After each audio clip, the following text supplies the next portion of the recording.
Hello everyone, welcome to ChemUp Academy. So in today's lecture, we shall be talking about your new unit. So class 11, get ready with your new unit, that is unit number 9 from your NCERT booklets, and we shall be covering all the topics related to your class 9, no matter it is ICSE or CBSE board. Everything shall be covered in this topic. And for today, you can name down the topic as hydrocarbons. Abhi recently in the previous lecture we had covered the organic chemistry, and in the organic chemistry you must be aware now what actually organic chemistry means. तो उसी का ही brief part है, या फिर आप कह सकते हो कि ऑर्गेनिक केमिस्ट्री के अंदर सिंस वी हैव एंटर्ड, तो उसी के अंदर व्हेन वी विल एंटर, तो उसके अंदर की जो नई फील्ड होती है, तो पहली जो फील्ड होगी दैट विल बी हाइड्रोकार्बन. उसके अंदर बहुत सारी और भी फील्ड्स होती है, जैसे कि आपकी एल्डिहाइड्स होती हैं, कीटोन्स होती है, अल्कोहल्स होती है. ये सारी फील्ड आप पढ़ोगे अपने what do we call that 12th class के अंदर. पर अभी के लिए it is hydrocarbons, and this is lecture number 1 for your hydrocarbon series. So this is our new series that is being launched, and this is episode number 1 for our series, and the name of the series is hydrocarbon. The topic shall be just the introductory part.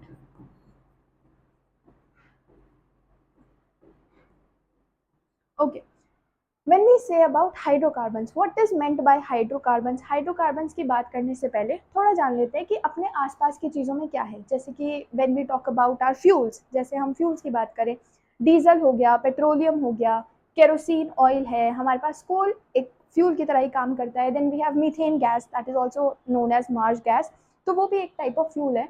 तो अगर आप देखते हो LPG, CNG, LNG, अब ये LNG क्या term है? LNG होती है लिक्विफाइड नेचुरल गैस, जो कि अभी हाल फिलहाल में तो यूज़ में नहीं है, बट बहुत जल्दी यूज़ में आ सकती है. तो एलएनजी एक टर्म हो गई. तो ये जो जितने भी नॉमेनक्लेचर्स या फिर जितने भी हमने अभी अभी नाम दिए हैं रिसेंट फॉर्म पर, तो इन्हीं को बोला जाता है कि ये सब प्रकार के एक हाइड्रोकार्बन्स है. हाइड्रोकार्बन्स का मतलब होता है कोई भी ऐसी स्पीशीज जिसके पास हाइड्रोजन हो और कार्बन हो. मतलब कि अब हम ऑर्गेनिक कंपाउंड्स के अंदर सिर्फ उन कंपाउंड्स की बात करेंगे जिनके पास या तो हाइड्रोजन होगा और या फिर कार्बन होगा, और कार्बन और हाइड्रोजन दोनों ही होंगे. जैसा कि हमें पता है कि हमारे पास जितने भी फ्यूल्स होते हैं, जैसे आप पेट्रोलियम, डीजल, इन सब की बात करते हो, तो ये हमें स्टीम डिस्टिलेशन से या फिर फ्रैक्शनल डिस्टिलेशन से चीज़ें मिल जाती हैं. अब क्योंकि चीज़ें मिल पा रही हैं, तो इनको एक्सट्रैक्ट करने के बाद हमें देखना पड़ेगा कि हाँ भाई कौन कितना है, कितना ज़्यादा है, और उसका स्ट्रक्चर कैसा है. जैसे हमने देखा कि हाँ, अगर हमें फ्रैक्शनल डिस्टिलेशन करने पर पेट्रोलियम मिल रहा था, तो पेट्रोलियम को लिक्विफाई करने के बाद या फिर उसको थोड़ा और स्लाइट रिफाइन करने के बाद जितनी भी सारी हमें चीज़ें मिल रही थी, तो उसमें से कुछ चीज़ें थी जैसे कि नेचुरल गैस हो गई आपकी, फिर उसके बाद आपकी सीएनजी हो गई. तो इन्हीं सब चीज़ों से हमने बनाना शुरू किया एक तरह का फ्यूल. पहले हम फ्यूल के तौर पर यूज़ क्या करते थे? कोल. वो ज़माने अब चले गए जब आप कोल को एज अ फ्यूल यूज़ करते थे, क्योंकि उससे क्या होता है, बहुत ज़्यादा पोल्यूशन क्रिएट होता है. तो आप क्या यूज़ करते हो? आप अपने घरों में एलपीजी यूज़ करते हो इंस्टेड ऑफ यूजिंग कोल और इंस्टेड ऑफ यूजिंग केरोसिन. तो आप केरोसिन बर्न ना करके आप इलेक्ट्रिक बल्ब की तरफ जा रहे हो या फिर इलेक्ट्रिक पावर्स की तरफ जा रहे हो. अब जितनी ये चीज़ें आई थी, दे वर ऑल ऑर्गेनिक. ऑर्गेनिक क्यों? क्योंकि ये सब हाइड्रोकार्बन को बिलोंग करती हैं. मतलब कि इनके पास या तो हाइड्रोजन होगा या फिर इनके पास कार्बन होगा. इनके पास हाइड्रोजन और कार्बन दोनों होंगे, तो इन्हीं को कैटेगराइज कर दिया कि ये हमारे हाइड्रोकार्बन है. तो क्योंकि हाइड्रोकार्बन का इतना ज़्यादा यूज़ है हमारी एक्चुअल लाइफ के अंदर देखें तो इनके बारे में स्टडी करना इट बिकम्स डिफिकल्ट. तो this was just the intro of the topic that was hydrocarbon. तो हाइड्रोकार्बन का सिंपल सिंपल टर्म्स अगर हम समझे, hydrocarbons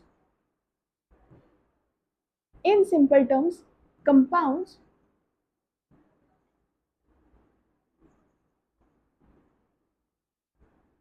containing hydrogen and carbon. जो भी कंपाउंड्स आपकी या फिर जो भी स्पीशीज में आपके हाइड्रोजन होगा और कार्बन होगा, उन स्पीशीज को हम बोलेंगे क्या? दो species are known as hydrocarbon. और ये मेजर पोर्शन होता है आपके organic chemistry. This is the major portion of your organic chemistry.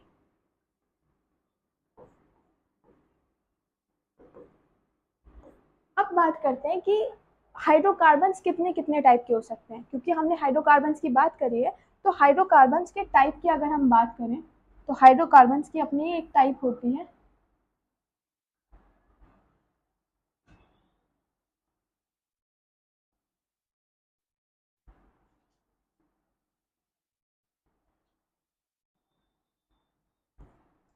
Hydrocarbons की भी अपनी टाइप होती है, जिस टाइप को हम बोल सकते हैं टाइप्स ऑफ हाइड्रोकार्बन्स। कुछ होते हैं सैचुरेटेड, कुछ होते हैं अनसैचुरेटेड, और बची हुई कैटेगरी को हम बोल देते हैं एरोमेटिक। ये 3 क्लासेस होती हैं अगर हम बात करें हाइड्रोकार्बन्स की। तो हाइड्रोकार्बन्स को 3 क्लासेस के अंदर क्लासिफाई किया गया है। कुछ को बोल रहे हो सैचुरेटेड, कुछ को बोल रहे हो अनसैचुरेटेड, और बाकी को बोल रहे हो एरोमेटिक। सैचुरेटेड साइक्लिक भी हो सकते हैं, एसाइक्लिक भी हो सकते हैं। अनसैचुरेटेड भी सिमिलर केस में आपके साइक्लिक भी हो सकते हैं, एसाइक्लिक भी हो सकते हैं। पर जब हम एरोमेटिक की बात करते हैं तो एरोमेटिक के अंदर एक कंडीशन आ जाती है कि इसको साइक्लिक होना ही होना पड़ेगा। अनटिल एंड अनलेस आपके कंपाउंड साइक्लिक भी है और ये कंपाउंड कॉन्जुगेशन में भी है, तभी ये थोड़ी कैटेगरी में आ पाएगा। इसके 4 रूल्स होते हैं, जिसमें से एक साइक्लिक होता है, एक कॉन्जुगेशन होता है, दूसरा प्लेनर होता है, और एक होता है 4n+2 इलेक्ट्रॉन्स होने चाहिए। तो वो अभी आपके सिलेबस में नहीं है, अभी के लिए आप इतना जान लो कि और अगर आपको किसी भी कंपाउंड को एरोमेटिक बोलना है तो उसका साइक्लिक होना बहुत ज़्यादा ज़रूरी है। Until and unless compound is cyclic तो आप उसको एरोमेटिक की कैटेगरी में नहीं डाल सकते। चलते हैं अपने सैचुरेटेड सिस्टम की तरफ। सैचुरेटेड सिस्टम क्या कहता है? सैचुरेटेड सिस्टम की अगर हम बात करें तो सैचुरेटेड वो सिस्टम होता है जहां पर कार्बन या कार्बन के बीच में, या फिर आप कह सकते हो कार्बन और हाइड्रोजन के बीच में, क्योंकि हमारे पास 2 ही केसेस हैं जिनके बारे में हम बात करें, या तो हम कार्बन के बारे में बात करें, ऐसे कंपाउंड जिनके पास कार्बन और हाइड्रोजन दोनों है। तो ऐसा सिनेरियो हो सकता है कि आपके पास कार्बन कार्बन का बॉन्ड हो, या फिर आपके पास कार्बन और हाइड्रोजन का बॉन्ड हो। अगर ऐसे केसेस के अंदर कार्बन कार्बन का बॉन्ड, कार्बन हाइड्रोजन का बॉन्ड हमेशा सिंगल बॉन्ड आपको देखने को मिलेगा। अगर आपको मिलता है हमेशा सिंगल बॉन्ड ऑलवेज, तो पूरी चेन आप देखोगे और आपको पूरी चेन के अंदर अगर सिंगल बॉन्ड मिल रहा है तो ऐसे कंपाउंड्स को बोला जाता है सैचुरेटेड। वेयर एज अगर हम बात करते हैं अनसैचुरेटेड की, तो यहाँ पर कार्बन कार्बन का डबल बॉन्ड हो सकता है, कार्बन का ट्रिपल बॉन्ड भी हो सकता है विद दैट ऑफ कार्बन, ये भी आप देख सकते हो। या फिर कार्बन का किसी और के साथ भी हेट्रो कोई मॉलिक्यूल हो सकता है जिसके साथ कार्बन का बॉन्ड हो जाए, क्योंकि कार्बन का हाइड्रोजन के साथ तो सिर्फ एक ही बॉन्ड बन सकता है, जो कि यहाँ पर हाइड्रोजन एक मोनोवैलेंट स्पीशी है, क्योंकि हमें पता है हाइड्रोजन के पास सिर्फ एक ही इलेक्ट्रॉन है, तो जिसके पास जितने इलेक्ट्रॉन्स होते हैं वो सिर्फ उतने बॉन्ड बना सकता है। ये हम VSCPR में ऑलरेडी पढ़ के आ चुके हैं। तो ये वाली कैटेगरी तो सिर्फ यहाँ सैचुरेटेड में अप्लाई हो रही है। वेयर एज अगर हम अनसैचुरेटेड की बात करते हैं तो अनसैचुरेटेड काफी हद तक बोल देता है, क्या ये बोल देता है कि भाई अगर आपके पास कार्बन कार्बन के बीच में डबल बॉन्ड ट्रिपल बॉन्ड्स आ रहे हैं, या फिर आप कह लो कार्बन का किसी और मॉलिक्यूल के साथ, किसी और एटम के साथ डबल बॉन्ड ट्रिपल बॉन्ड्स आ रहे हैं, तो भी आप इसको क्या बोलोगे? तो भी आप इसको नाम दोगे अनसैचुरेटेड का। मतलब यहाँ पर एग्जिस्ट करेंगे आपके मल्टीपल बॉन्ड्स। इस तरीके से हम कैटेगराइज करते हैं अपने सैचुरेटेड, अनसैचुरेटेड और अपने एरोमेटिक कंपाउंड्स को। एरोमेटिक एज इन प्रॉपर एक टॉपिक आएगा आपका आगे चल के, so we will discuss it over there. अभी के लिए आपको इतना जानना है कि ये सिर्फ होते हैं साइक्लिक। यहाँ पर सैचुरेटेड कंपाउंड्स आपके साइक्लिक भी हो सकते हैं और एसाइक्लिक भी हो सकते हैं, ये दोनों हो सकते हैं। सिमिलरली अगर हम अनसैचुरेटेड की बात करते हैं तो ये भी साइक्लिक भी हो सकते हैं और ये एसाइक्लिक भी हो सकते हैं। तो दोनों प्रकार के कंपाउंड जो होंगे आपके, उनको बोलते हैं saturated, unsaturated and your aromatic compounds. अब इनके बाद आती है आपकी कैटेगरी की हाइड्रोकार्बन्स को इतना ज़्यादा कैटेगराइज करने के बाद, इतना सारा समझने के बाद हमें पता है क्या कि कार्बन जो होता है वो एक टेट्राहेड्रल स्पीशी है। मतलब कि इसके पास कोई 4 कंपाउंड्स होंगे, कोई 4 एटम होंगे और आ करके इसके ऊपर अट्रैक्ट कर जाएंगे, जिसकी वजह से क्योंकि ये 4 बार लोगों से जुड़ सकता है, तो सपोजिटली मैं चारों बार, या तो आपके पास सिनेरियो है कि आप ऐसे जोड़ दो, आपके पास एक सिनेरियो ये भी है कि आप इसको ट्रिपल बॉन्ड से जोड़ दो। पर क्योंकि हम अभी सिर्फ बात कर रहे हैं अपने सैचुरेटेड कंपाउंड्स की, अगर हम बात करें अपने सिर्फ सैचुरेटेड कंपाउंड्स की, तो आपको नहीं लगता हमें अनसैचुरेटेड कंपाउंड्स का तो टॉपिक लेकर भी नहीं आना चाहिए, since we are not getting into that. तो अगर हम सैचुरेटेड की बात करें तो सैचुरेटेड कहता है क्या, आप हमेशा सिंगल बॉन्ड के बारे में ही बात करोगे, और जब कार्बन सिर्फ एक ही बॉन्ड बनाएगा हर जगह से, तो उसकी स्पीशी हो जाएगी क्या, टेट्रावेलेंट। टेट्रावेलेंट का मतलब हो गया क्या कि वो 4 जगह से बॉन्ड बना सकता है, क्योंकि सिंगल सिंगल बॉन्ड बना रहा है तो 4 जगह से बॉन्ड बना सकता है, जिसकी वजह से उसकी हाइब्रिडाइजेशन हो जाएगी sp3 और उसकी शेप को आप बोल सकते हो टेट्राहेड्रल। ये हम बीएससी-पीआर में पढ़ के आए थे। अब हाइड्रोकार्बन में जो सबसे पहली स्पीशी आती है, हाइड्रोकार्बन की सैचुरेटेड स्पीशी जो आती है, उसमें जो उसका सबसे पहले नाम आता है वो आता है आपका एल्केन्स।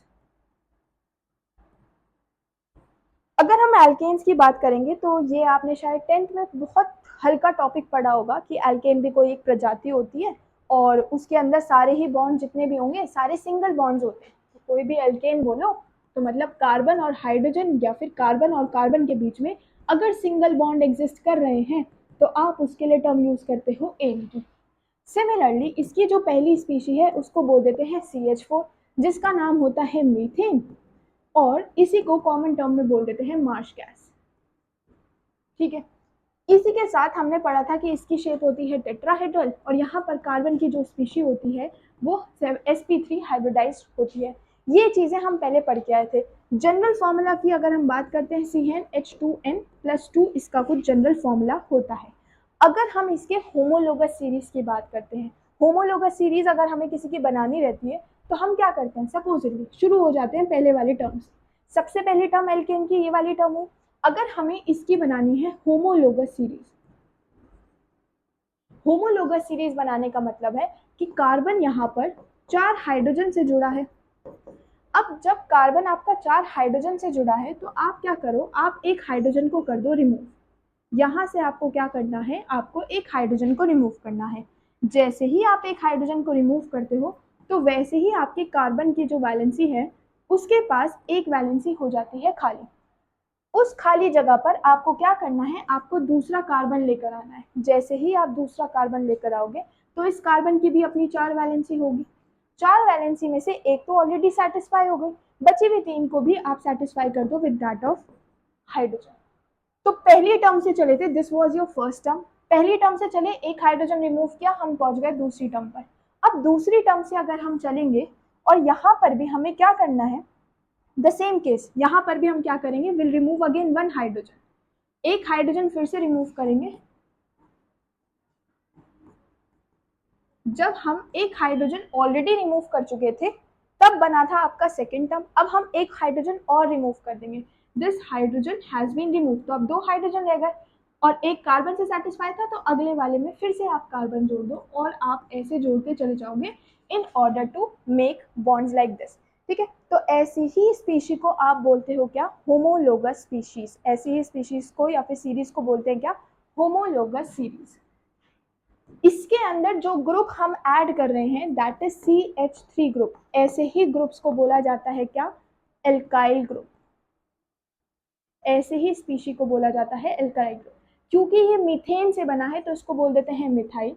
अब C2H6 होता था, इसकी जगह आप C2H5 ऐड कर दोगे CH3 के अंदर, तो आपने जो ऐड किया ऐसे ग्रुप को बोलोगे आप ethyl group.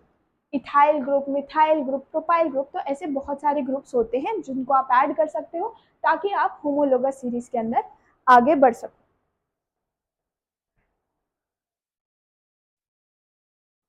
Then we have after this construction of the homologous series, अब हम चलते हैं अपने आइसोमर्स की तरफ। आइसोमर्स का थोड़ा बहुत आइडिया हम ऑलरेडी पुराने लेक्चर से लेकर आए थे कि क्या आइसोमर्स होते हैं।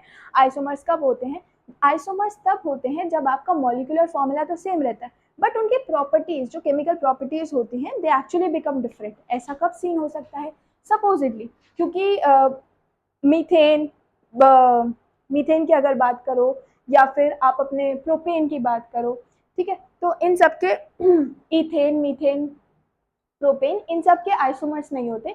जहां से एल्केन की सीरीज में, एल्केन की सीरीज में अगर आप बात करोगे मीथेन की या फिर आप बात करोगे इथेन की या फिर आप बात करोगे प्रोपेन की, इन सब के केसेस में आपके आइसोमर्स एग्जिस्ट नहीं करते। जो आइसोमर्स एग्जिस्ट करते हैं, अगर आइसोमर्स एग्जिस्ट करते हैं तो वो एग्जिस्ट करते हैं आपके ब्यूटेन से। ब्यूटेन का मतलब हुआ आपने कुछ नहीं करना, सिर्फ कार्बन की एक चेन बना देनी है। जैसे ही आप कार्बन की चेन बना देते हो, कार्बन की चेन बनाने के बाद आपको उसको सेटिस्फाई कर देना है विद हाइड्रोजन। खाली जगहों पर बने हुए हैं आपके हाइड्रोजन। एक सिनेरियो आपका ये हो सकता है। अगर मैं इसका स्ट्रक्चरल फॉर्मूला चेंज कर देती हूँ, अब चेंज करने का मतलब क्या हुआ, अगर मुझे स्ट्रक्चरल फॉर्मूला चेंज करना पड़ा तो चेंज करने के बाद what am I getting, suppose हम स्ट्रक्चरल फॉर्मूला चेंज कर देते हैं, like we have 1 2 3 4, instead of this we have 1 2 3 and this. अब बाकी को सेटिस्फाई कर दो हाइड्रोजन से।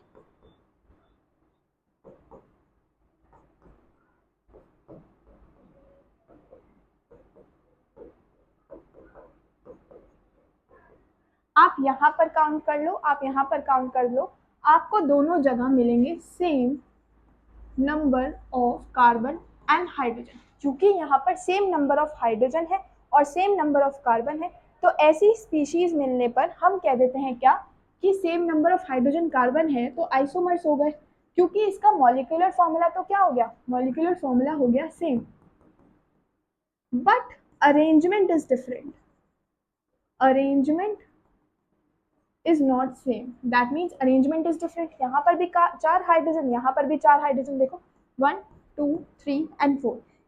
ऐसी स्पीशी को बोलते हैं आप ब्यूटेन, एन ब्यूटेन भी बोल देते हैं, क्योंकि n number of times carbon है तो एन ब्यूटेन भी आप बोल सकते हो। सिमिलरली ऐसी स्पीशी को बोल देते हो, या तो आप ऐसी स्पीशी का जब आप नॉमेनक्लेचर लिखते हो, तो पहली क्लास में जब नॉमेनक्लेचर सीखा था तो आपको ढूंढनी है, सबसे पहला काम आपको ढूंढनी है सबसे लंबी चेन।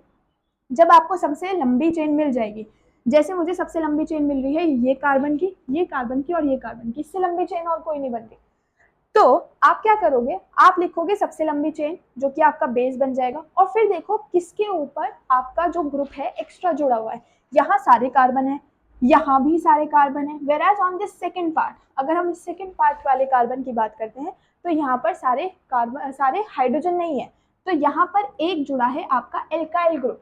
तो इस वाले एल्काइल ग्रुप को अभी हम नाम देकर आए हैं, ये एक एल्काइल ग्रुप जुड़ा है आपके पास, और ऐसे एल्काइल ग्रुप को जहां पर सिर्फ एक कार्बन होता है इनको बोलते हैं मिथाइल ग्रुप।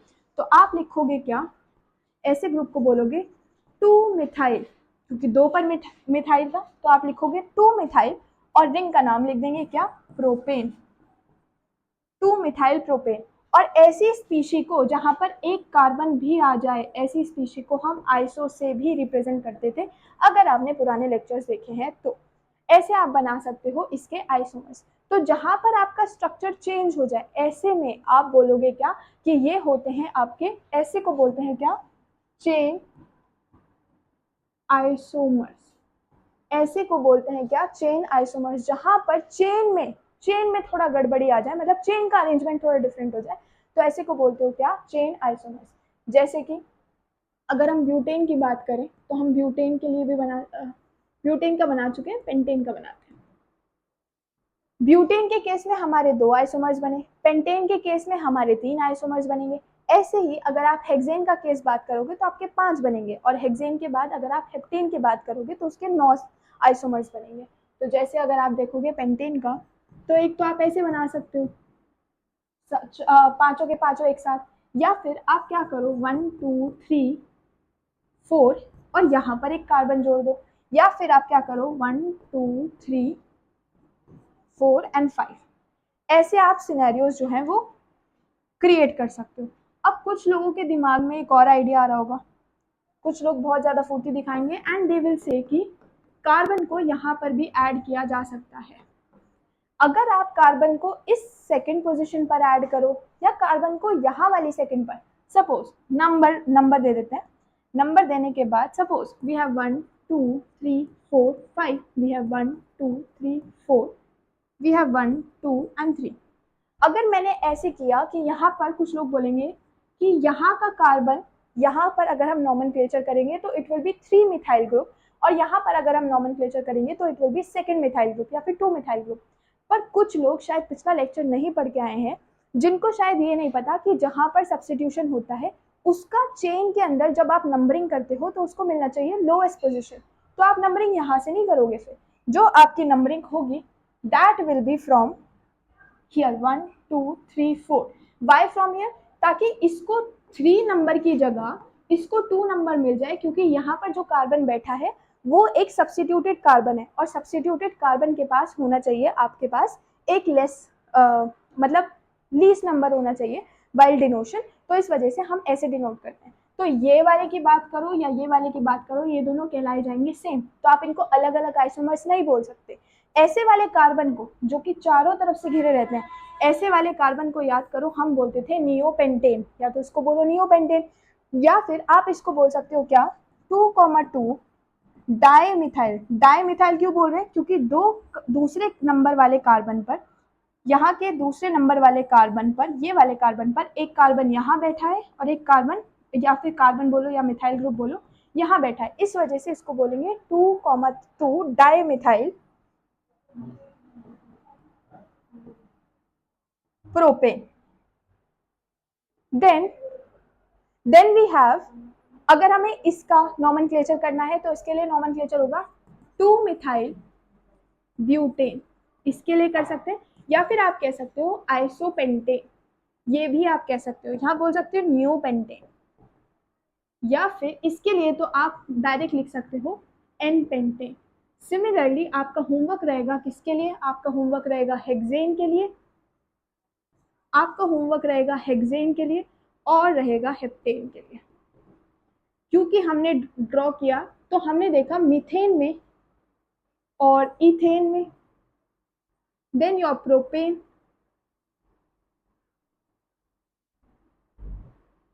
फिर वहीं अगर हम बात करें अपने प्रोपेन के बाद ब्यूटेन और अपनी पेंटेन की, तो इन सब केसेस के अंदर यहाँ यहाँ यहाँ तो कोई आइसोमर एग्जिस्ट ही नहीं करते।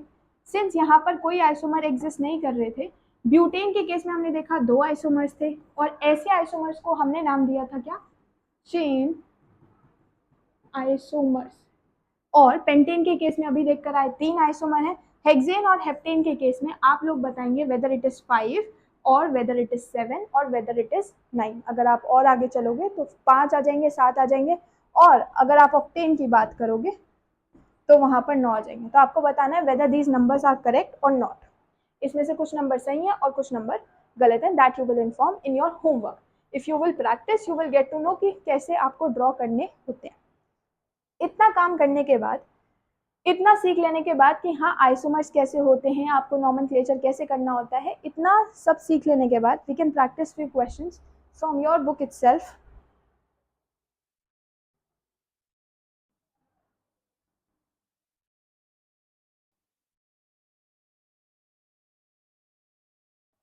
दे आर आस्किंग फॉर C6H14, और 6 देख करके हम समझ गए कि ये लोग बात कर रहे थे हमारे हेक्सेन की, और जब भी हेक्सेन के बारे में बात करेंगे तो उसका आइसोमर्स बनाने के लिए it is in your homework. और अगर देखें तो IUPAC नेम लिखना है। IUPAC नेम से आपको स्ट्रक्चर ड्रॉ करना है जो कहता है क्या, tetra tertiary butyl methane. Tetra tertiary butyl methane से एक चीज याद आई कि हम ऑलरेडी प्रीवियस लेक्चर में पढ़ के आए थे हमारे पास प्राइमरी क्या होते हैं, सेकेंडरी क्या होते हैं, टर्शरी क्या होते हैं। फिर से एक बार जान लेते हैं। प्राइमरी कार्बन या 0 डिग्री कार्बन, 0 डिग्री कार्बन वो कार्बन होता है जो किसी से नहीं जुड़ा, किसी और कार्बन से नहीं जुड़ा, सारी वैलेंसी उसकी हाइड्रोजन ने सेटिस्फाई करी, तो ऐसे वाले को बोलते हो क्या, 0 degree carbon.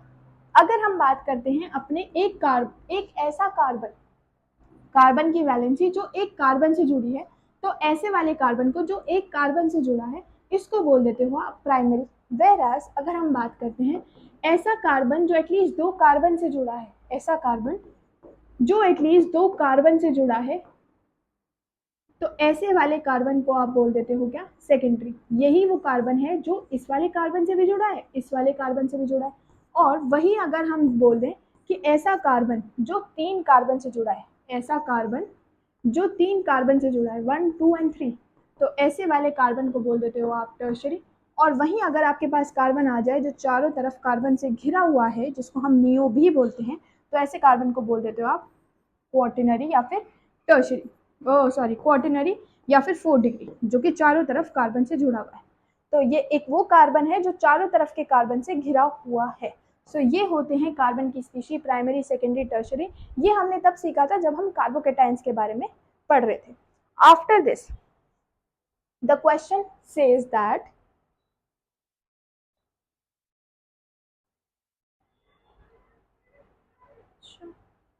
Okay, the question says that आपको बनाना है टेट्रा टर्शरी ब्यूटाइल मीथेन, मतलब कि जो आपका सिनेरियो बनेगा वो कुछ बनेगा ऐसा मीथेन जैसा, और ब्यूटाइल मीथेन बनाना है, tetra tertiary butyl methane. Tetra tertiary butyl methane का मतलब है या तो आपको सिंगल कार्बन बनाना है, मीथेन के तौर पर आपने एक सिंगल कार्बन बना दिया। सिंगल कार्बन बनाने के बाद आपको एक ऐसा कार्बन बनाना है जो चारों तरफ से कार्बन से जुड़ा हुआ, जो कि चारों तरफ से कार्बन से जुड़ा हुआ होगा और टेट्रा होगा और टर्शरी होगा। टर्शरी का कार्बन का मतलब हो गया 3 डिग्री से जुड़ा हुआ है। तो like this you can form the structure and rest of the species could be satisfied via giving your rest of the species could be satisfied via giving your hydrogen. बाकी आप बैलेंस करेंगे hydrogen से, तो ये हो जाएगी चीजें balance. इसी के साथ हम आगे चल सकते हैं अपने अपने टॉपिक के ऊपर।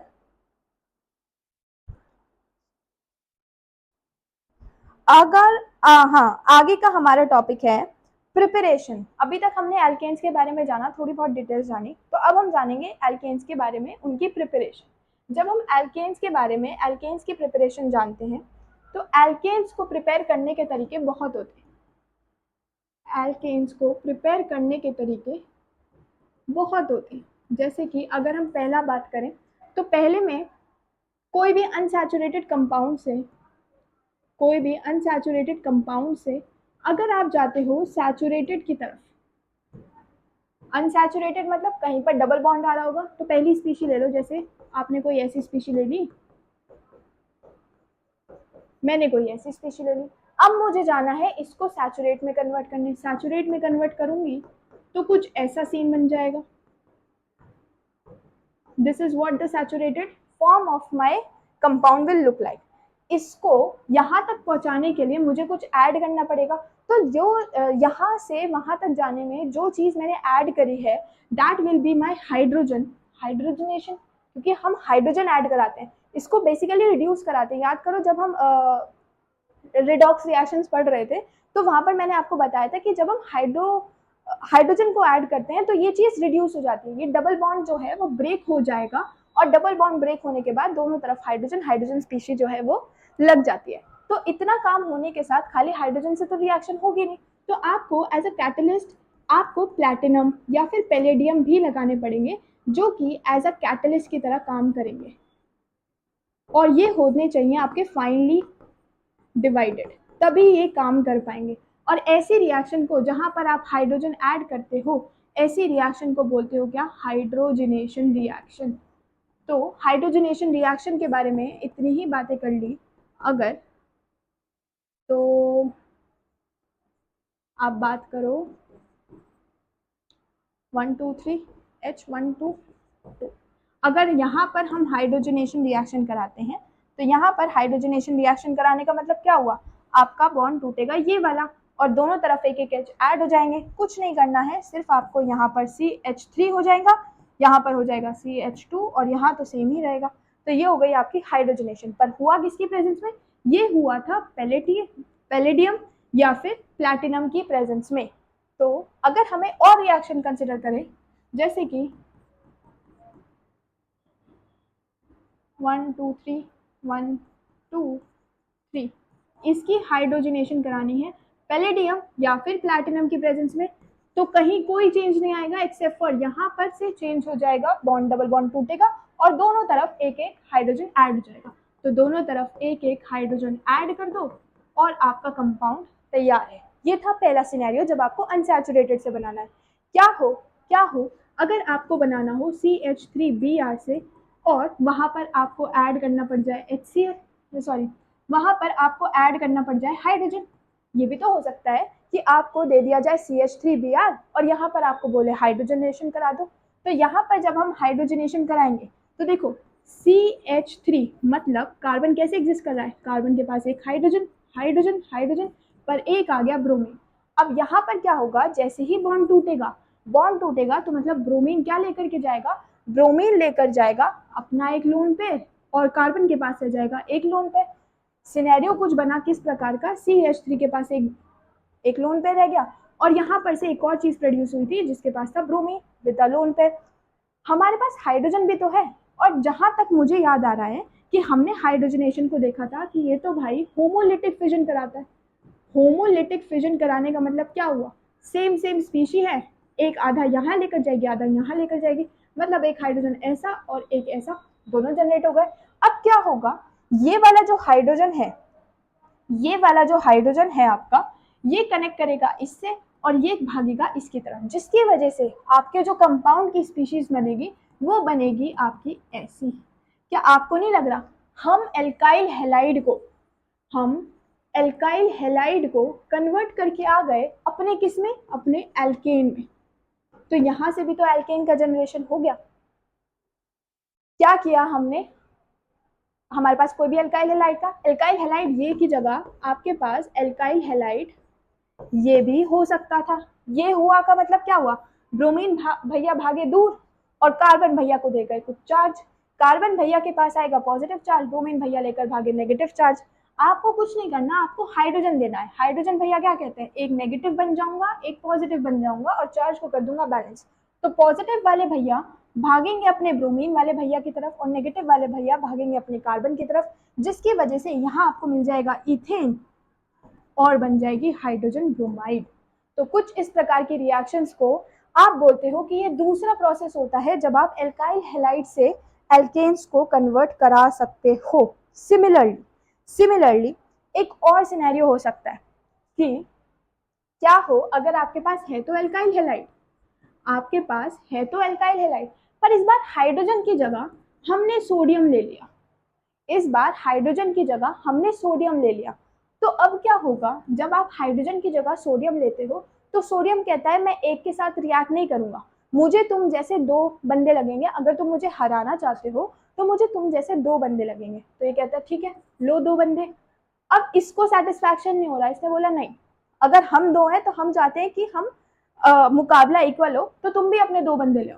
सोडियम कहता है ठीक है भाई, तुम्हें दो बंदे चाहिए तो तुम मेरे दो बंदे ले लो।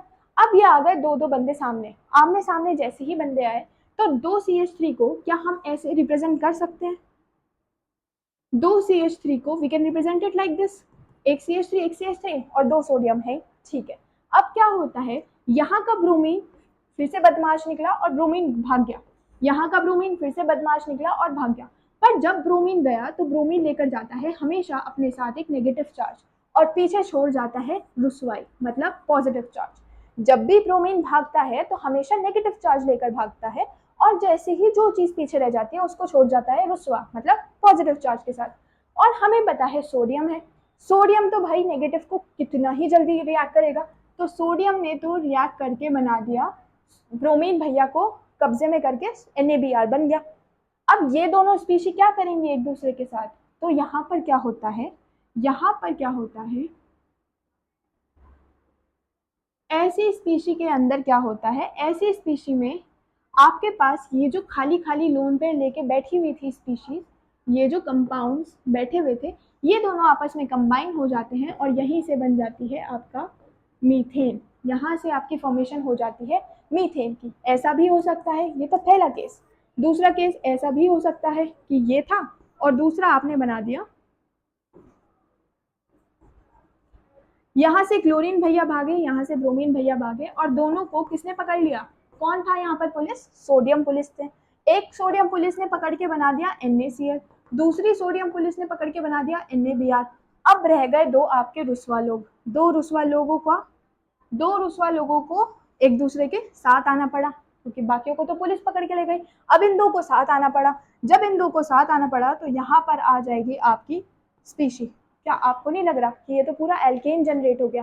तो हम एल्काइल हैलाइड से भी एल्केन बना सकते हैं इन एब्सेंस ऑफ हाइड्रोजन, हम बिना हाइड्रोजन के भी बना सकते हैं, पर हमें क्या लगेगा, हमें लगेगा सोडियम मेटल।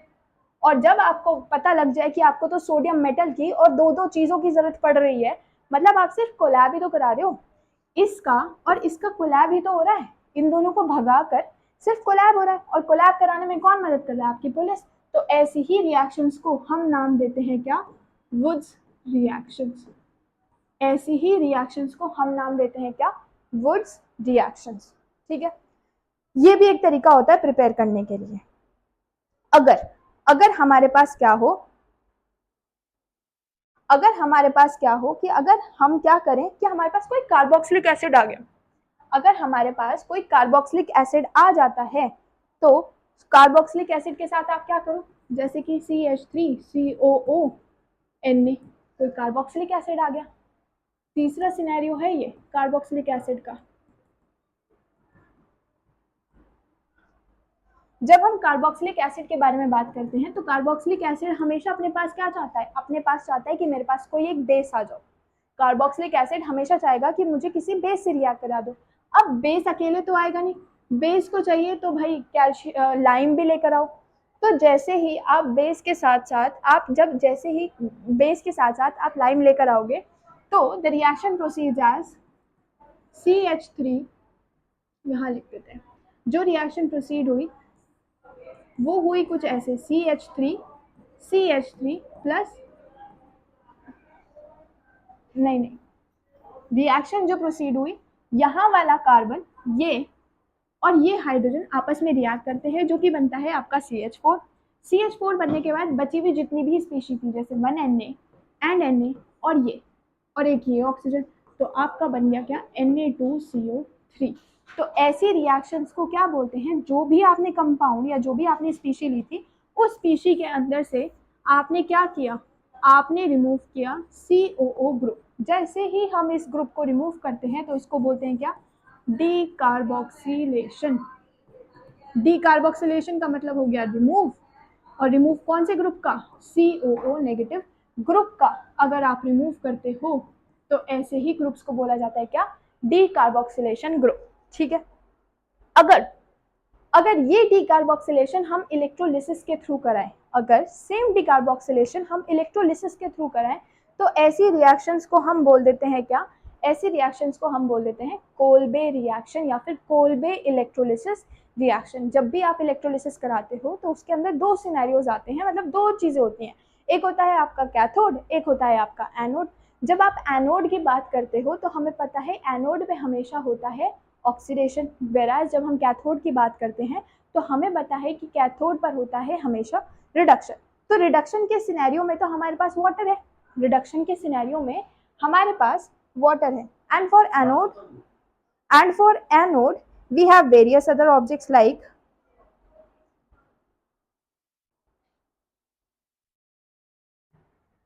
suppose अगर हम रिएक्शन एनोड पर कराते हैं तो हमारे पास एसीटेट ग्रुप है, this is what we call acetate group to be as, मतलब कार्बन के अगर हम स्पीशीज बना दें या फिर कार्बन के अगर हम इलेक्ट्रॉन्स बना देते हैं तो कार्बन के इलेक्ट्रॉन्स कितने 1 2 3 4 और एक नेगेटिव चार्ज था तो उस वजह से एक और इलेक्ट्रॉन बना देते हैं। This is how the carbon और एसीटेट फॉर्म, एसीटेट इसको बोलते हैं एसीटेट आयन।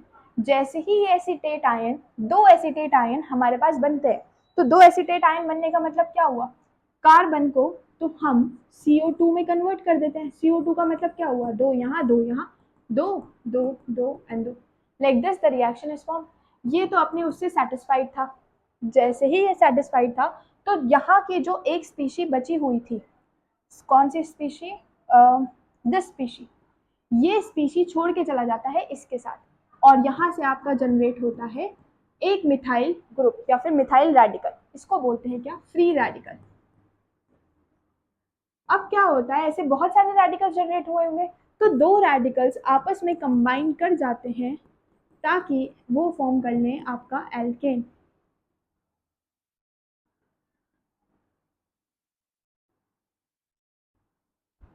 अब ये हो जाता है आपका एल्केन फॉर्मेशन। वहीं अगर हम बात करें अपने दूसरे रिएक्शन की, जैसे कि एट कैथोड, एनोड पर होता है हमारा oxidation, and when we talk at cathode we call it to be as reduction.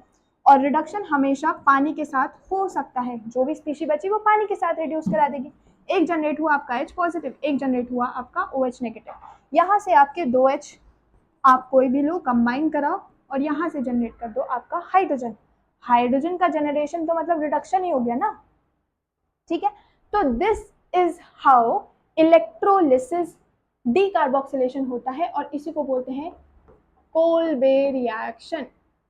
Name reaction से डायरेक्टली पूछी जा सकती है, स्पेशली योर वुड्स रिएक्शन और कोल्बे रिएक्शन डायरेक्टली पूछी जाने वाली रिएक्शन है। और ये भी पूछ सकते हैं, ये तो डायरेक्ट क्वेश्चन नहीं आएगा कि आप एल्केन्स को कैसे कन्वर्ट करोगे या फिर आप एल्केन्स को कैसे जनरेट करोगे, बट हाँ आपसे क्वेश्चन आगे जब हम एक्सरसाइज करेंगे तब पूछे जाएंगे कि कैसे तो जनरेट होगा। एक तो वो थ्योरेटिकल क्वेश्चन है, वो तो आप डायरेक्टली कर लोगे, बट उसके अलावा जो आपसे क्वेश्चन पूछेंगे वो पूछ सकते हैं कि ये वाली रिएक्शन है, अब इसको आगे फर्दर कंप्लीट कर दो। तो फर्दर कंप्लीशन के लिए आपको ये सारी नॉलेज होनी जरूरी है, तभी आप कंप्लीट कर पाओगे, अदरवाइज तो नहीं। और डायरेक्टली नेम रिएक्शन तो बहुत बार पूछी जाती है आपके एग्जाम में कि वुड्स रिएक्शन बताओ, या फिर आपसे पूछ लेंगे कोल्बे रिएक्शन बताओ। तो अभी जो आप 11th क्लास में पढ़ रहे हो वो सिर्फ वुड्स है काम की।